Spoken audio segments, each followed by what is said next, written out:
Assalamualaikum warahmatullahi wabarakatuh. Pada video pembelajaran kali ini, saya ingin membahas materi tentang artikel opini dan buku ilmiah. Poin-poin yang harus kita kuasai diantaranya yaitu pengertian, ciri-ciri, unsur kebahasaan, dan perbedaan antara artikel opini dan buku ilmiah. Pengertian dari artikel opini. Artikel opini adalah sebuah karya jurnalistik yang di dalamnya memuat pandangan, pendapat, atau pikiran seseorang, di mana dalam pembuatannya lebih mengedepankan pada pendapat yang didukung dengan data dan fakta.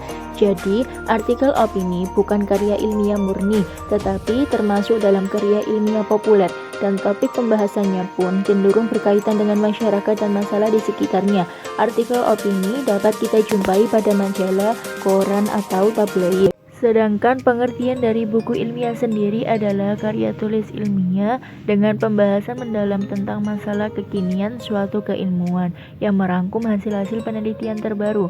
Jadi, topik yang dibahas dalam buku ilmiah ini menyangkut permasalahan dalam bidang ilmiah dan penelitian yang jauh dari jangkauan masyarakat.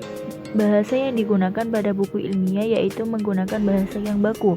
Contoh dari buku ilmiah adalah makalah, jurnal penelitian, skripsi, dan lain-lain. Kita masuk pada topik pembahasan yang kedua, yaitu ciri-ciri dari artikel opini. Yang pertama, datang dari masalah aktual, artinya permasalahan tersebut memang ada dan selama ini masih menjadi perbincangan di antara masyarakat. Yang kedua, teknik menyusun opini. Untuk artikel ini biasanya menggunakan pola deduktif-induktif. Dan yang terakhir, artikel opini bersifat subjektif. Maksud dari kata subjektif tersebut yaitu artikel itu dibuat berdasarkan asumsi dari sebuah pihak atau pribadi, namun dalam pengambilan kesimpulan tetap menggunakan data dan fakta. Topik pembahasan yang ketiga yaitu unsur kebahasaan dari artikel opini. Jadi unsur kebahasaan yang ada pada artikel opini itu ada 3. Yang pertama adverbia, yang kedua konjungsi, dan yang terakhir adalah kosakata. Unsur kebahasaan artikel opini yang pertama yaitu adverbia. Adverbia memiliki makna kata yang memberikan keterangan pada verba, adjektiva, atau kalimat. Berdasarkan pengertiannya, adverbia dibagi menjadi 8. Yang pertama, adverbia kualitatif. Adverbia ini berhubungan dengan tingkat, derajat, atau mutu yang meliputi kata sangat dan terlalu. Yang kedua, adverbia kuantitatif. Adverbia ini menjelaskan jumlah yang meliputi kata sedikit dan banyak. Dan yang ketiga, adverbia limitatif yang berhubungan dengan pembatasan meliputi kata hanya dan saja. Adverbia yang keempat adalah adverbia kewaktuan. Adverbia ini menjelaskan kapan suatu kegiatan dilaksanakan atau saat-saat terjadinya peristiwa, meliputi kata baru akan segera, juga akan, sedang, telah, dan sudah. Dan yang kelima adalah adverbia frekuentif.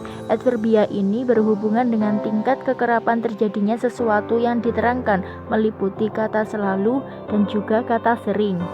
Adverbia yang keenam adalah adverbia kecaraan. Adverbia kecaraan menerangkan adanya keterangan cara dalam melakukan suatu hal.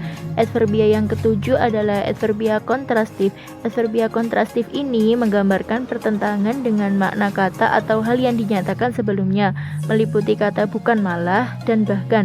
Dan yang terakhir adalah adverbia keniscayaan.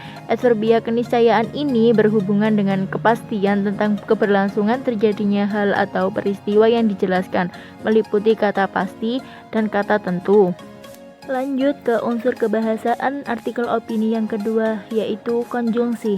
Konjungsi memiliki makna, kata atau ungkapan yang menghubungkan dua satuan bahasa yang sederajat, yaitu kata dengan kata, frasa dengan frasa, klausa dengan klausa, serta kalimat dengan kalimat.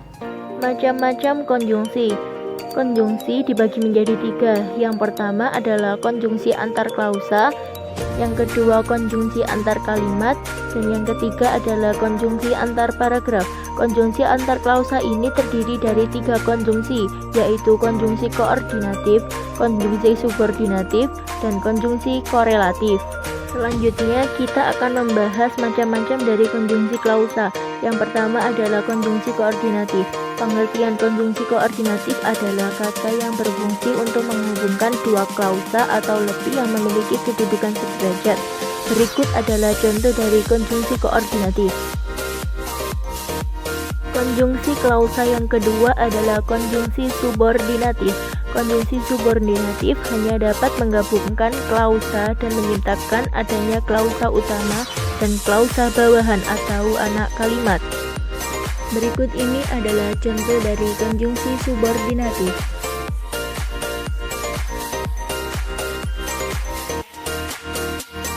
Kita lanjut pada konjungsi klausa yang ketiga, yaitu konjungsi korelatif.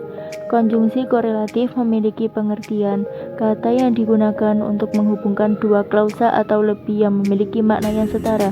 Jadi, pada konjungsi korelatif ini memiliki kata hubung yang berpasangan untuk menghubungkan dua klausa atau lebih. Seperti contoh, konjungsi baik berpasangan dengan maupun, konjungsi jangankan berpasangan dengan pun, dan konjungsi tidak hanya berpasangan dengan tetapi juga. Konjungsi yang kedua adalah konjungsi antar kalimat.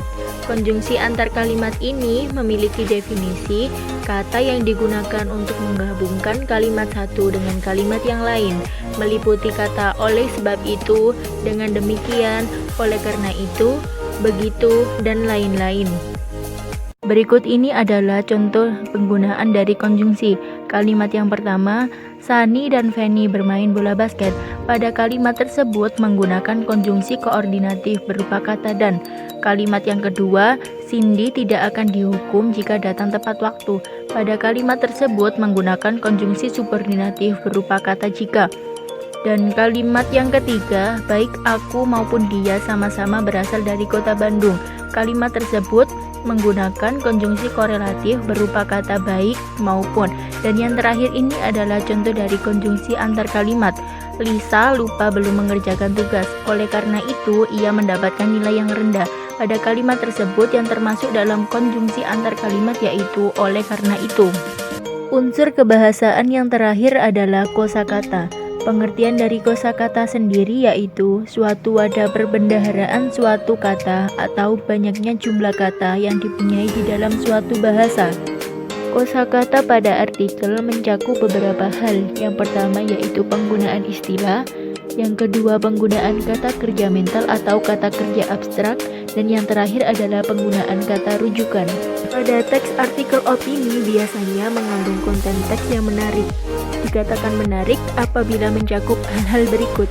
Yang pertama, aktual, fenomenal, editorial, imajinasi, modalitas, nukilan, tajuk rencana, teks opini, dan keterangan aposisi.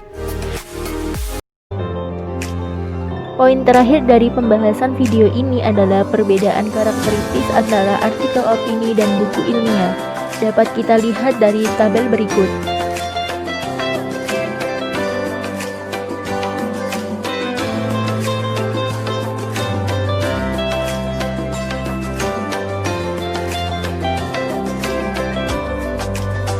Semoga dengan adanya video kali ini kita dapat memahami pengertian dan perbedaan antara artikel opini dan buku ilmiah. Sekian dari saya. Wassalamualaikum warahmatullahi wabarakatuh.